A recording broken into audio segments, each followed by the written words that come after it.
na ba si Lance? Nang hindi ka magsisisi in the near future? Curious pang tanong niya. Alam mo naman na sa aming dalawa ng asawa ko, siyang higit na magsisisi sa pinili niyang desisyon, Elise. Sagot ko na ikinatango niya. Tama ka dyan, si Lance pa rin naman talaga pero just what if mag-aanak sila ng babaeng yon? Napayoko ko sa narinig kong tanong niya. Kung mangyayari man yon, sana hindi na makaabot pa sa akin ang balitang yon. Baka hindi ko kakayanin. Wala na siguro kong alalahanin pa tungkol sa bagay niyon, Ellie. Saad ko. Ganyan nga, Bea. Marami pa namang lalaking marino dyan at baka malay mo. Hindi na sa tingin ko. Siya lang talagang nag-iisang lalaki minahal ko. Wala na ako magagawa pa kung pagmamahal din niya sa akin ay naglaho na. Kasamang nawala ang kanyang alaala kung nasan din kami mag-ina niya. Malungkot na pahayag ko. Okay, here. Wala sa sariling kinuha ko mula sa kamay niya ang black envelope. Ano naman to? Naguguluhan kong tanong. Kasi bakit niya ako binibigyan ng black envelope? At ano naman ang laman nito?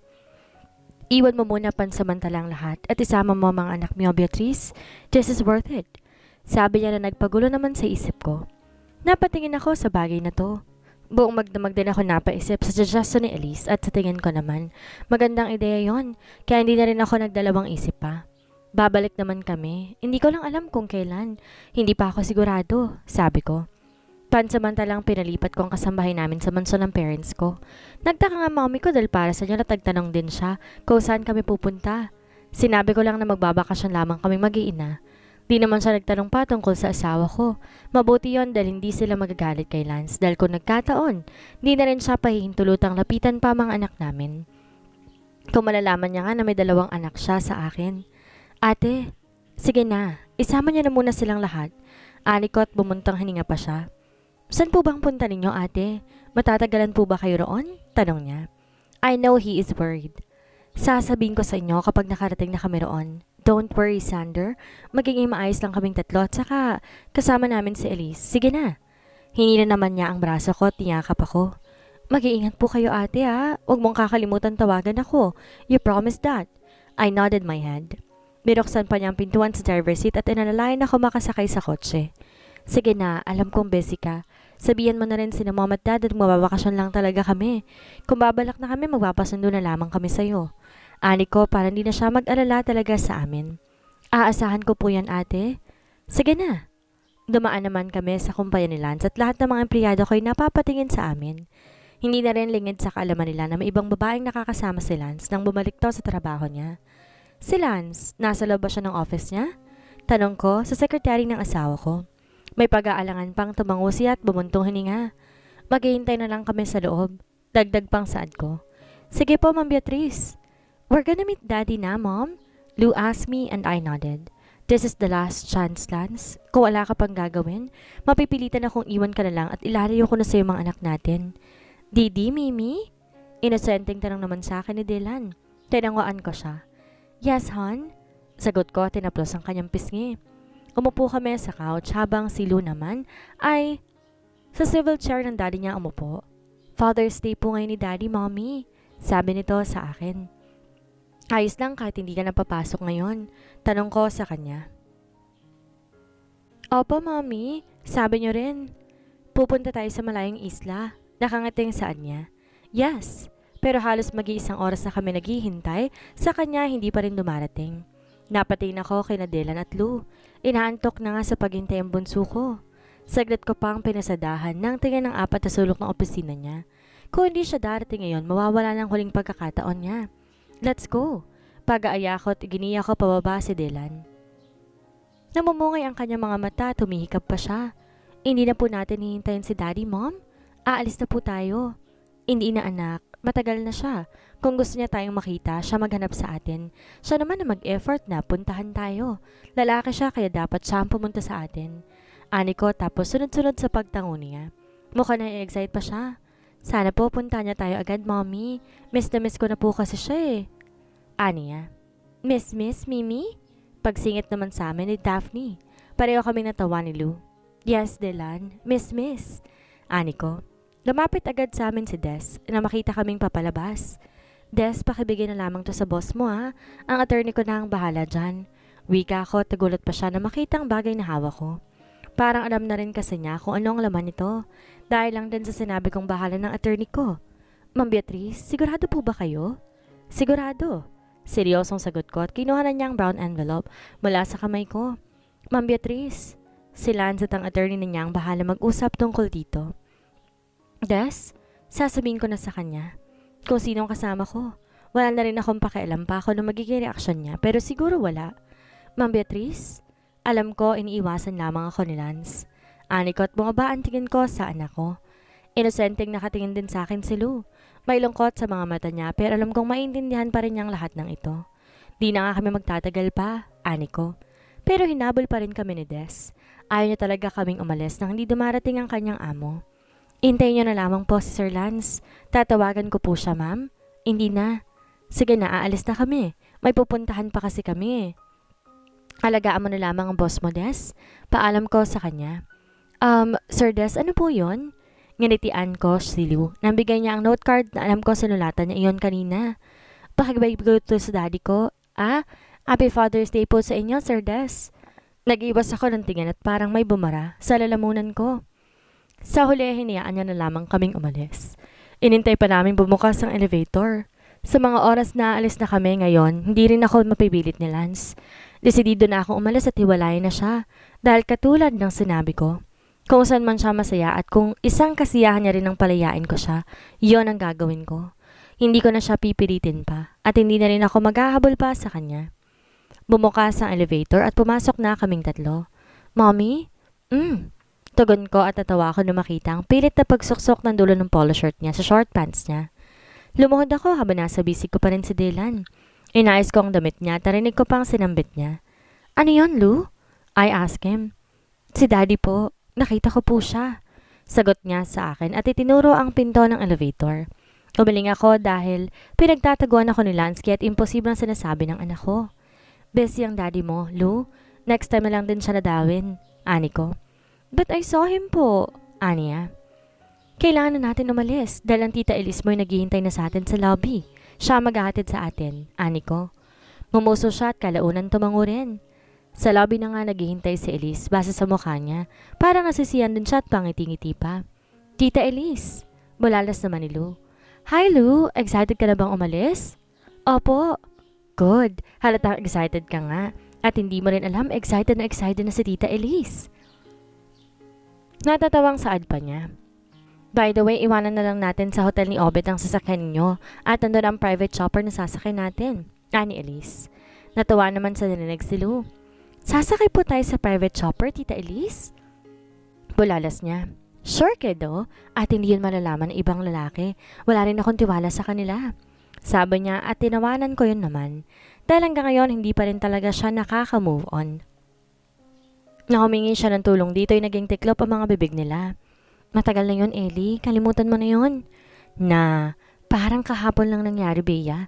At gaganti talaga ako sa kanila. Sabi pa niya. Tanging pag-iling na lamang ang ginawa ko. Dahil ano pa ba? Ano pa ba ang sasabihin ko? Kung siguro, ang nasa sitwasyon ay baka rin. Si Esther, matagal na siya doon. Nakikita mo siya. Ikaw nang bahala sa kanya doon, Bea. Kailangan niya na ng kaibigan na makakausap. At alam ko na hindi siya malulungkot doon kasi may dalawang bitbit ang mangungulit sa kanya. Pinisil pa niya ng marahan ang pisngi ni Dylan at bumungis-ngis lamang ito. Wait, hindi ba nasa France si Shell?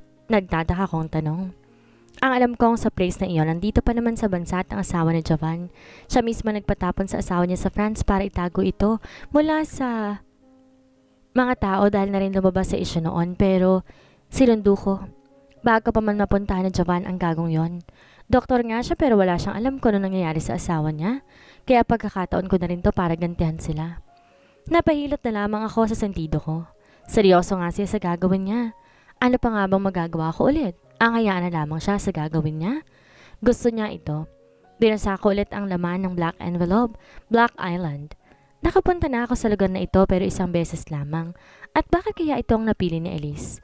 Sa pagkakaalala ko kasi madalas na nagbabakasyon dito ang mga lalaki at isa pa, pagmamayari ito ng asawa niya. Ang lugar kung saan pinagtaguan din siya nito. Kakaiba talagang isang to. At di lang akong gusto niyang dalhin sa islang to. Lahat ng mga babaeng kaibigan namin, isa rin siya sa naging utak kung bakit halos mamatay na sa paghahanap ang mga lalaki. Pero hindi sila nagwawagi hanggat hindi sila nakikita ni Elise sa nahihirapan. Nauubos nga ang pera nila sa kakahanap pero wala talaga sila nakukuhang lead kung saan napupunta ang mga asawa nila. Mabuti na lamang at ang lugar na ito hindi nila pinagdududahan dahil alam din nila hindi ang islang to na magandang pagtaguan. Inuna nilang ibang bansa na napupuntahan na rin. Tingnan natin kung paano mamatay si Lance, Elise. Aalis kami, hindi dahil pinagtataguan namin siya ha. Paalala ko at ngumisi lang siya sa akin. Hindi nga, Bea. Kung hindi para sa inyong mag-iina, ay isang bakasyon lamang ito para kay Lance na asawa mo pero natutunaw naman ang galit nila lalo na kung makikita nilang doahan ng mukha ng kaibigan nila. Matutunaw ang hinanakit at lahat ng galit nila dahil relate naman sila sa feelings ko. Si Jovan nga, nitong nakaraang linggo ko lang nalaman na may nangyari kay Shell at mas malala din ang ginawa nun. Naiintindihan ko si Jovan. Hindi siya sigurado noon na kung anak ba niya ang pinagbubuntis ni Shell. Naalala mo rin naman na nangyari, di ba? Tanong ko at inirapan ako. Umalis na nga tayo. Baka maabutan na tayo ng humahabol na sa atin ng mga oras na ito. Heist. Sabihin mo na rin sa attorney ko, Alice. Ikaw na ang bahala. Paalala ko.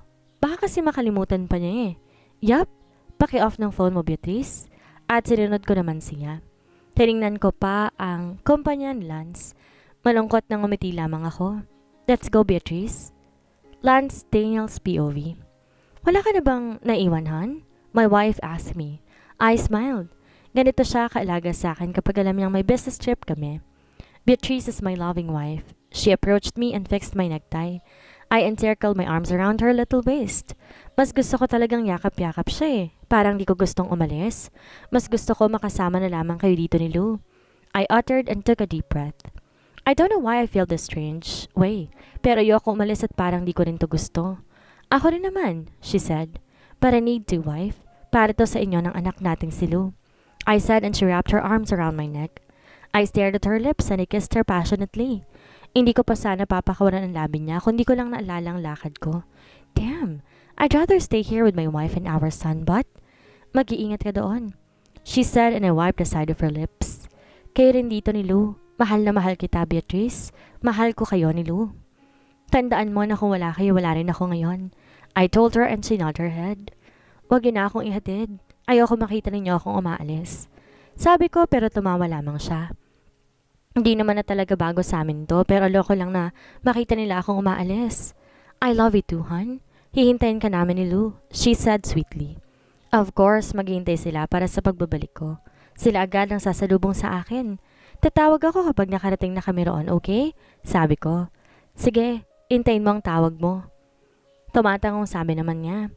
Nakasakay na ako sa kotse ko at kahit ang magmaneho ay parang di ko kayang umalis. And I don't know why. Pakiramdam kasi ako na parang may mangyayaring hindi maganda. Maging ang mga paa ko tila bumibigat din. Ni hindi ko magawang humakbang man lamang. Napahilamos ako sa mukha ko at mariing pumikit. Napangiti rin ako kalaunan na makita ko sa imahe na magandang mukha ng asawa ko at ang batang kamukha ko, my son, Lou. Huminga ako ng malalim. This is for my family. And everything is gonna be alright, Lance. I told myself and I started to maneuver my car. Pagdating sa port at di pa matutuloy ang biyahe namin dahil nagkaroon ng emergency, ang mga kaibigan ko sila Jay at Poirier. Mauna na ako. Kailangan kong puntahan kaagad si Mr. Lorenzo. Lance, sigurado kung di rin matutuloy si Poirier kaya ipagpapaliban mo na rin ang araw na ito. Sabay-sabay na tayong pupunta roon. Sabi sa akin ni Jay at tinapik pa ang balikat ko. Tumango naman ako at sumang-ayon. Sige, tipid na sabi ko at ganitian ko siya. Hindi nga kami matutuloy ngayon pero hindi man lang nawala ang kaba sa dibdib ko. Napabuntong hininga ulit ako at sumakay na lamang ako ulit sa kotse ko. Di na kami natuloy ngayon, kaya uuwi na lamang ako sa mag-ina ko. I was excited to go home but in the middle of the road, I encountered the accident. Sa bilis ng pangyayari, isa lang tumatak sa isip ko, na bumangga sa akin ang puting sasakyan at sa lakas ng impact nito'y narinig kong pagsilip ng sasakyan at umuusok na siya kaagad. I accidentally hit my head on the windshield. Nagdilim ang bagad ng paningin ko at naramdaman ko pa ang pagguho ng dugo sa ulo ko. Hindi ako takot mamatay dahil alam ko lahat ng tao sa mundo'y ganito rin ang kapalaran. Pero ang kinatatakot ko yung hindi na ako makakabalik pa sa mag-ina ko. Natatakot ako na baka hindi ko na sila makita pa. Bago ako nilamon ng kadiliman, ay ang pangalan ng mahal ko ang huli kong sinambit. Who are you? Unang tanong ko na magising ako isang araw. Nananakit ang sentido ko at parang nahahati ito at parang bugbog saradong katawan ko dahil di ko man lang magawang igalaw ang katawan ko. Kung kaya ko man siyang igalaw, nahihirapan pa ako. I'm asking you, sino ka? Anong ginagawa ko sa lugar na to? Nasaan ba ako? Sunod-sunod kong tanong sa babae. Ngayon ko lang nakita. Maganda siya pero hindi ko siya kilala. Ni hindi siya sa akin pamilyar at wala akong nararamdaman sa kanya. Kaya isa lang ang alam ko. Hindi ko siya nakikilala o baka ngayon ko lang din siya makikilala. Huminahon ka muna. Sabi pa nito sa akin at tinawakan pa niya ang braso ko. Mabilis kong tinabig ang kamay niya. Hindi ko gustong hinahawakan niya ako. Mas naiilang ako. Iba ang nararamdaman ko sa kanya at hindi ako komportable. Don't touch me. Hindi kita kilala. Si Beatrice. Beatrice, nasan ka?